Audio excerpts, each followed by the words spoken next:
Hi all. So very good morning to all. Welcome back to way to DC channel. ஸோ இன்னைக்கு நம்ம group and மெயின்ஸ்ல வந்து ஒரு important article பார்க்க போறோம். ஸோ என்னன்னு சொல்லிட்டு நம்ம பார்க்கலாம். சரியா? ஸோ இன்னைக்கு பாருங்க, ஐநா பொது சபையில் முழுமையற்ற காலநிலை நிதி. அதாவது நம்மளுக்கு என்விரான்மெண்ட்னு ஒரு பேப்பர் இருக்கு இல்லையா, அந்த என்விரான்மெண்ட் பேப்பருக்கு கண்டிப்பா இந்த ஆர்டிகல் வந்து 100% வந்து சூட்டபிள் ஆகும். சரியா? ஸோ என்ன சொல்லியிருக்காங்க அப்படிங்கிறத பார்ப்போம். ஸோ வளர்ச்சியடைந்த நாடுகளுக்கு வெளியே உள்ள நாடுகளில் பொருளாதார மற்றும் சமூக மேம்பாட்டிற்கான தேவையை பசுமை ஆற்றல் அமைப்புகளுக்கு மாறுவது கணக்கில் எடுத்துக்கொள்ள வேண்டும். ஸோ ஒரு சில விஷயங்கள் வந்து ஈவன் வந்து என்ன பண்ணலன்னா அக்செப்ட் பண்ணிக்கல, அதை வந்து எடுத்துக்கணும் அப்படின்னு சொல்லிட்டு இந்த ஆத்தர் வந்து சொல்றாரு. சரியா? ஸோ என்ன சொல்றாங்க அப்படிங்கிறத உள்ள போய் பத்திரா பார்ப்போம். ஸோ கடந்த ஆண்டு ஜூலை மாதம் காலநிலை கிளைமேட் சேஞ்ச்னால ஏற்படும் பாதிப்புகளை தடுப்பது நாடுகளின் கடமை அப்படின்னு சொல்லிட்டு யார் சொல்லியிருக்கா? இன்டர்நேஷனல் கோர்ட் ஆஃப் ஜஸ்டிஸ் சொல்லக்கூடிய ICJ சொல்லியிருக்காங்க. சரியா? ஐசிஜினது இன்டர்நேஷனல் கோர்ட் ஆஃப் ஜஸ்டிஸ். இதுல வந்து ஒவ்வொரு கண்ட்ரியுடைய ஃபண்டமெண்டல் டியூட்டி, நம்ம எப்படி ஃபண்டமெண்டல் டியூட்டி நம்ம சிட்டிசன்ஸ் போட்டிருக்கோம், அதே மாதிரி இதை வந்து கண்ட்ரோல் பண்றது ஒவ்வொரு கண்ட்ரியோடைய டியூட்டி அப்படின்னு சொல்லிட்டு ICJ வந்து சொல்லியிருக்காங்க. இந்த தீர்ப்பு தற்போது ஐநா பொது சபையின் ஒப்புதலை பெற்றது. ஸோ இந்த ஜட்ஜ்மெண்ட்டுக்கு வந்து UN என்ன பண்ணியிருக்காங்கன்னா ரீசெண்டா வந்து ஓகே அப்படின்னு சொல்லிட்டு கொடுத்துருக்காங்க, அப்ரூவல் கொடுத்துருக்காங்க. ஸோ இதெல்லாம் தேவையில்ல. புதன்கிழமை இருந்தாலும் ஐநா உறுப்பு நாடுகளில் 3/2 பங்கிற்கும் அதிகமான, அதாவது 141 நாடுகள் ஆதரவாக வாக்களித்தது. So majority of the countries வந்து ஆமா அப்படின்னு சொல்லிட்டு சப்போர்ட் பண்ணியிருக்காங்க. இது கொஞ்சம் அப்ப இதெல்லாம் நீங்க என்ன பண்ணலாம்னா மெயின்ஸ் பாயிண்ட் ஆஃப் வியூ எழுதலாம். ஸோ 2/3 அப்படிங்கிறத சொல்லலாம். நம்பர் வந்து 141 கண்ட்ரிஸ் வந்து இதுக்கு வந்து பில்லுக்கு வந்து சப்போர்ட் பண்ணியிருக்காங்க அப்படிங்கிறத நீங்க சொல்லலாம் இல்லை சொல்லணும். அமெரிக்கா உட்பட 8 நாடுகள் எதிராக வாக்களித்தன, இந்தியா உட்பட 20 நாடுகள் வாக்களிக்காமல் விலகின. அப்ப நம்ம இந்தியாவோட ஸ்டேட்டஸ் என்ன? நம்ம ஓட்டிங் பண்ணோமா இல்லையா அப்படிங்கிட்ட நம்ம ஒண்ணுமே பண்ணல, அது வந்து வெளியேறிட்டு. சரியா? இந்தியா வந்து என்ன பண்ணாங்கன்னா, இந்தியா மட்டும் இல்லை, இந்தியாவோட சேர்ந்து ஒரு 28 கண்ட்ரிஸ் வந்து எதுவுமே பண்ணல. ஆமான்னு சொல்லல, இல்லைன்னு சொல்லல, அது வந்து வெளியிட்டாங்க. ஸோ அமெரிக்கா வந்து இதுக்கு வந்து அகைன்ஸ்டா வந்து ஓட்டிங் போட்டிருக்காங்க. இல்ல முடியாது அப்படின்னு சொல்லிட்டு ஓட்டிங் போட்டிருக்காங்க. சரியா? இந்த தீர்மானம் சர்வதேச காலநிலை விவாதத்தின் போக்கையே மாற்றக்கூடும், தணிப்பு நடவடிக்கைகள் தன்னார்வ கொள்கையின் அடிப்படையில் அமைய முடியாது என்ற கருத்தை இது வலுப்படுத்துகிறது. சரியா? ஸோ இது வந்து பாதிக்கப்படக்கூடிய நாடுகளுக்கு, குறிப்பாக இந்த நடவடிக்கையை ஆதரிக்கும் சிறிய தீவு நாடுகளுக்கு, அதிக அளவில் மாசுபடுத்தும் நாடுகள் வந்து நடவடிக்கை எடுக்க கோருவதற்கு வலுவான ராஜதந்திர மற்றும் சட்ட அடிப்படைகளை வழங்குகிறது. சரியா? அதாவது என்ன அப்படின்னா, நம்ம ஆல்ரெடி படிச்சிருப்போம். ஸோ இந்த டெவலப்டு கண்ட்ரிஸ் இருக்காங்க இல்லையா, இவங்களால யார் பாதிக்கப்படுறாங்க? இந்த developing countries, under developed countries, சின்ன சின்ன நாடுகள், இவங்க வந்து பாதிக்கப்படுறாங்க. அப்ப ஒன்னாலதான் இவங்க பாதிக்கப்படுறாங்கன்னா, அப்ப நீ தான் என்ன பண்ண அவங்களுக்கு அதிகமான ஃபண்டிங் வந்து கொடுக்கும். இதுதான் இந்த இதுல சொல்றாங்க. இதுக்கு அமெரிக்கா அப்படிங்கிறது வந்து அதெல்லாம் என்னால கொடுக்க முடியாது அப்படின்னு சொல்லிட்டு பயங்கரமா அப்போஸ் பண்றாங்க. சரியா? இதைத்தான் இந்த பாயிண்ட்ல வந்து சொல்றாங்க, வேற ஒன்றும் கிடையாது.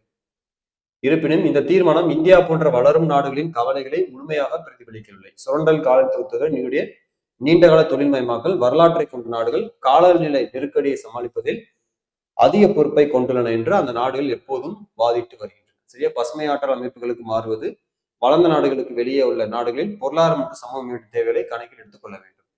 அப்ப இதுல எதெல்லாம் கணக்கில் எடுத்துக்க சொல்றாங்க அப்படின்னா, நீங்க கிரீன் எனர்ஜிக்கு மாறணும் அப்படின்னு சொல்றீங்க இல்லையா? கிரீன் எனர்ஜின்றது பசுமையற்றனா சுற்றுப்புறத்துக்கு எந்த வித பாதிப்பும் ஏற்படுத்தாமல் இருக்கிறது.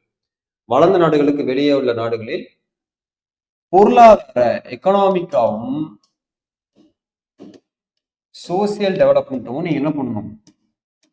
You have to be consider those things. Okay, அதையும் வந்து நீங்க கணக்கில் எடுத்துக்கொள்ளணும். எக்கனாமிக்கா எடுத்துக்கணும், சோசியல் டெவலப்மெண்ட்டை நீங்க எடுத்துக்கணும். இந்த தீர்மானம் இந்த அவசியத்தை போதுமான அளவு அங்கீகரிக்கவில்லை. குறிப்பாக காலநிலை நிதி குறித்து மௌனமாக இருப்பதால் அதை பத்தி வாயே திறக்கல. சரி, அமைதியா இருக்காங்க.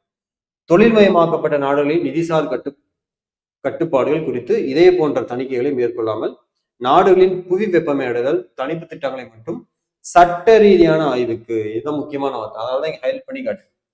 ஸோ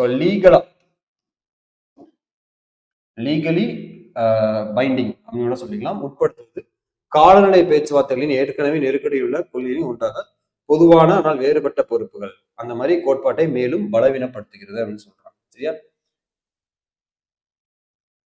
ஸோ அந்த பொதுவான ஆனால் வேறுபட்ட பொறுப்புகள்னா காமன் பட் டிஃபரன்சியல், CDR சொல்லுவோம். ஸோ நிறைய பேர் கேள்விப்பட்டிருப்பீங்க, காமன் பட் டிஃபரன்சியல் ரெஸ்பான்சிபிலிட்டி அப்படின்னு.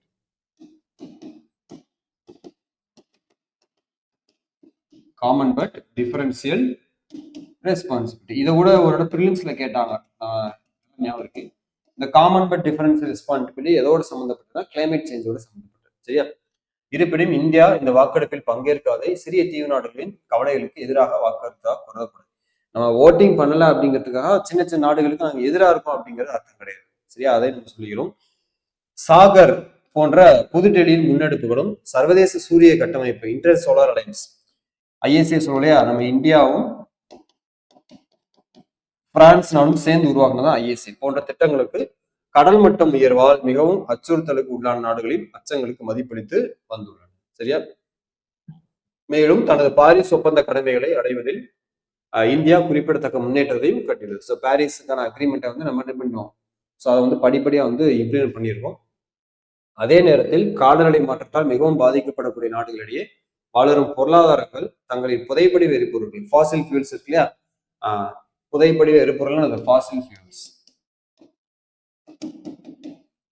சார்பை குறைக்க இன்னும் அதிகமாக செய்ய வேண்டும் என்ற வளர்ந்து வரும் உணர்வுக்கு இந்தியா விழிப்புடன் இருக்க வேண்டும். சரியா, we have to be very aware அப்படின்னு சொல்றாங்க.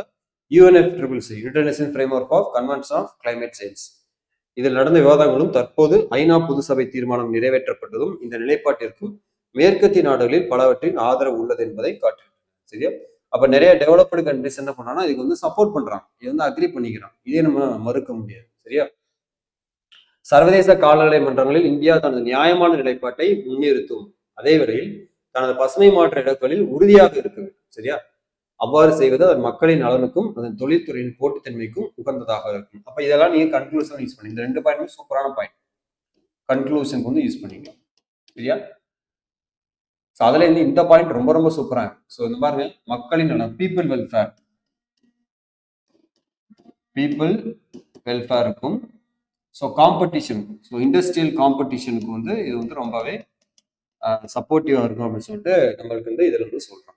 சரியா, ஸோ இதுதான் வந்து இன்னைக்கான டாபிக் கிளைமேட் சேஞ்ச் சம்மந்தமா வந்து. ஸோ அந்த ஓட்டிங் ரைட்ஸ்ல வந்து இந்தியா வந்து என்ன பண்ணல, மெஜாரிட்டி ஆஃப் த கண்ட்ரிஸ் வந்து, அதாவது ICJ international court of justice வந்து ஒரு ஜட்மெண்ட் கொடுத்தாங்க, அது ஐநா வந்து அக்செப்ட் பண்ணியிருக்கு. கிட்டத்தட்ட 142 கண்ட்ரிஸ் வந்து அதை ஏற்றுக்கிட்டாங்க. இந்தியா இன்க்ளூடிங் இந்தியா உட்பட 28 நாடுகள் வந்து என்ன பண்ணல, அது வந்து வாக்களிக்கல, வெளியேறிட்டாங்க. அமெரிக்கா போன்ற சில முக்கியமான நாடுகள் அது வந்து எதிராக வந்து வாக்களிச்சிருக்காங்க. ஸோ அதில் என்னென்ன சொல்லியிருக்காங்க டேட்டாலாம் பார்த்துட்டு லாஸ்ட் என்ன பார்த்தோம், இதை வந்து எப்படி நம்ம ஒரு நியூட்ரலா கன்க்ளூஷன்ல மெயின்ஸ்ல எழுதலாம் அந்த மாதிரி நம்ம பார்த்துச்சு. சரியா, ஸோ இதுதான் வந்து இன்னைக்கான ஆர்டிகிள். ஸோ கண்டிப்பா வந்து இன்னைக்கான வீடியோ உங்களுக்கு ரொம்ப சப்போர்ட்டிவா நினைக்கிறேன். ஸோ நோட்ஸ் அப்பப்போ சொல்லக்கூடிய விஷயங்களை சின்ன சின்ன நோட்ஸ் எழுதி வச்சுக்கோங்க. அது ஒரு பாயிண்ட் தான் சரி, அன்னைக்கு வீடியோல ஒரு பாயிண்ட் தான் உங்க நோட்ஸ் கிடைச்சிருக்கோம்னா பரவாயில்ல, அதே வந்து எழுதி வச்சுக்கோங்க. கண்டிப்பா மெயின்ஸ் பாயிண்ட் கண்டிப்பா யூஸ் ஆகும். நம்ம CDR பார்த்தோம், காமன் பட் டிஃபரன்ஷியல் ரெஸ்பான்சிபிலிட்டி, அதெல்லாம் வந்து ஆல்ரெடி கேட்டிருக்காங்க. ஸோ அப்கமிங்லையும் கேட்கலாம். அப்படின்னா என்ன, அது எதோட சம்மந்தப்பட்டது அப்படின்னு சொல்லிட்டு கேட்கலாம். ஸோ அதை போக என்ன பண்ணலாம், அடுத்தடுத்த வீடியோல கொஞ்சம் டெப்த்தாக வந்து பார்க்கலாம். சரியா, நெக்ஸ்ட் வீடியோல மீட் பண்ணலாம். Thank you, all the best.